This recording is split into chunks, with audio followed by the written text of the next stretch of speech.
Hammaga assalomu alaykum.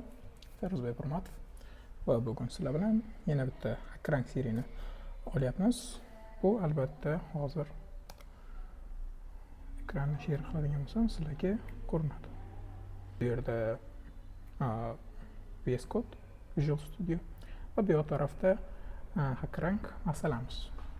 Xullas bugungi yechimini topadigan masalamiz bu birthday cake candles, ya'ni tug'ilgan kun shamlari, tug'ilgan kun torti shamlari.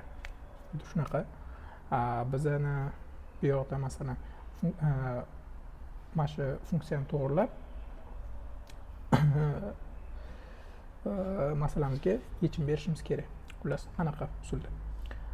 Va bu yerda ham albatta har doimgidek ikkita usuldan foydalanaman. Bittasi birma-bir noldan lekin effektiv bo'lmagan ko'proq line of code o'sha usulni ko'rsataman va bitta line of code orqali ham chiqarish, masalani yechimini topish built-in functionlar yordamida, albatta Python kutubxonasi built-in functionlar yordamida approachni ham sizlarga ko'rsatib o'tib ketaman. Xullas funksiya deskripsiyasi, ya'ni funksiyani ma'lumoti qanaqa, nima qilib berishimiz kerak bu funksiya orqali, birthday cake candles funksiyasi orqali nima qilib berishimiz kerak. Complete the function, xullas funksiyani tugallashimiz kerak ekan with the following parameters.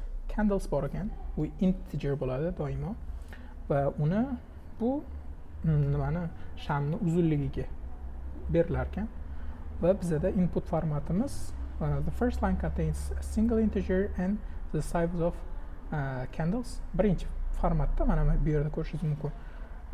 Nechta candle, ya'ni sham borligini aytar ekan. Mana bu yerda ko'rgan bo'lsangiz, boshda range-ni aytdi, nechta borligini va bu yoqda esa ko'rishingiz mumkin o'shancha miqdorda shamlarni uzunligi. Masalan, birinchi candle uzunligi 3 cm, balki ikkinchi candle uzunligi 2 cm, 1 va 3 yana.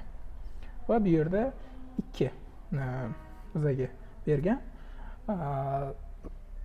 Bizaga bu yerda aytayaptiki, you are in charge of the cake for a child's birthday. Biza xullas tortni qo'riqlashimiz kerak ekan. Biza make sure qilishimiz kerakki, ya'ni bolani yoshiga doir bo'lgan, ya'ni mos bo'lgan shamni o'chirishini ta'minlab berishimiz kerak bu yerda. They will only able to blow out the tallest of the candles. Ya'ni eng uzun shamlarni o'chirishi kerak. Your task is to count how many candles are the tallest. Va biza bir nechta uzun shamlar bo'lar ekan, ya'ni eng uzun ulardan bir nechtasi bo'lishi mumkin va bizani vazifamiz o'sha nechta uzun sham borligini ko'rsatib berishimiz kerak. Xullas boshlaymiz. Demak, bizaga tallest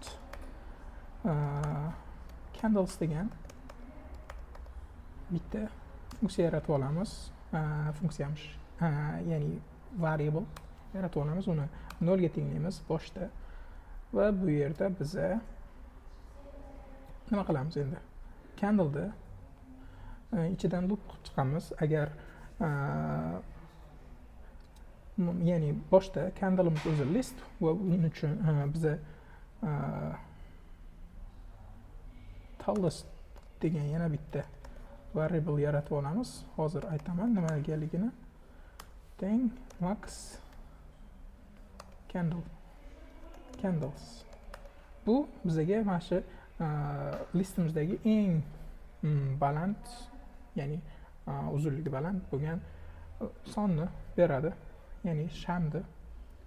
Buni qo'yib qo'yamiz va biza loop qilib chiqamiz bunamizda listimiz ichidan.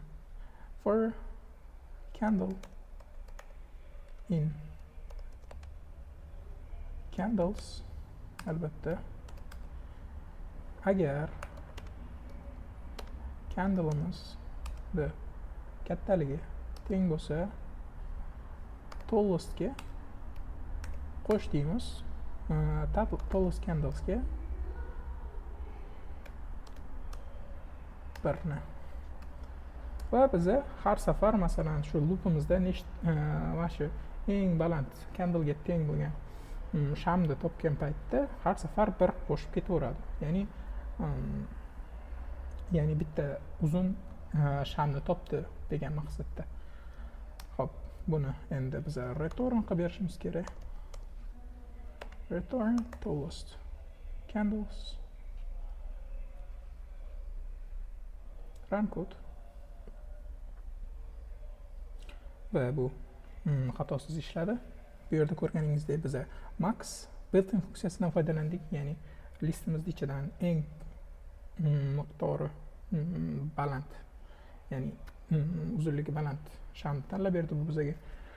Shamni uzunligini masalan bu yerda 1 2 3 4 bo'ladigan bo'lsa, bu yerdan masalan listimizda shunaqa holatdagi sonlar bo'lsa, bu yerdan 4 sonini tanlab berdi yoki 5 6 7 bo'ladigan bo'lsa, bu yerdan tabiiyki 7 sonini tanlab berardi. Va biz buni submit qilib ko'ramiz. Xatoliklar ishlaydi. Tabiiyki mana xato yo'q va biz 10 point oldik buning uchun. Va ikkinchi usulimiz second approach. Hop, buni kommentga qo'yamiz. Bu ham bu aytib o'tganimdek effektivroq usul, balki deb qo'yaylik. Bunda biz qaysi funksiyadan foydalanamiz? Buni sizlarga ko'rsatib ketaman. Bu yerda biz max buni ishlashini albatta oldin VS Code'da ko'rsatib o'taman va yana bitta funksiya bu count funksiyasi. Bu ham listdagi uchun bemalol foydalansa bo'ladi. Ya'ni bunda nima bo'ladi? Masalan, tasavvur qilaylik, listimiz bor. Uning ichida raqam bo'ladimi yo bo'lmasa string bo'ladimi yoki 7. Masalan, bu yerda bir xil stringlar bor. Hozircha yo'q ekan. 5 6. Qilaylik, masalan 34 2 marta qatnashgan bo'lsin. Bu yerda agar buni bitta variablega tenglab qo'yishimiz kerak. A deylik. Agar print a.count, ya'ni count'imizdan oldin list berishimiz kerak. Iterable bo'lishi kerak u va uning ichida nechta nimani sanab berishini aytishimiz kerak. Bu yerga masalan bu yerga mana value berib qo'yibdi. Masalan bizga birda nechta bir borligini mana shu listimizda sanab bersin. Va bitta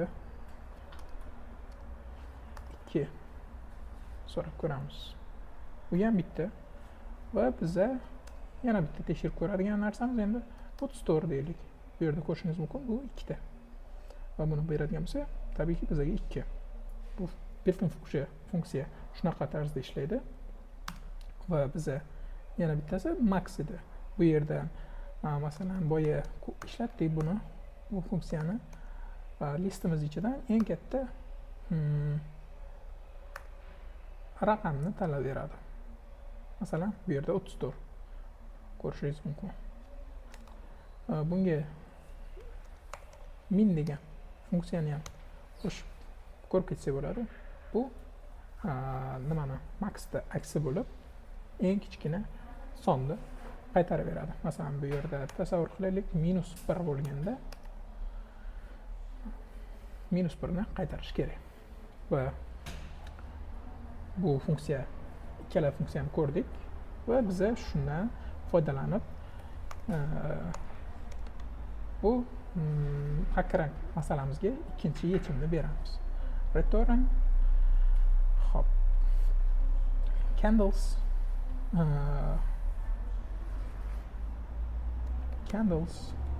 dot count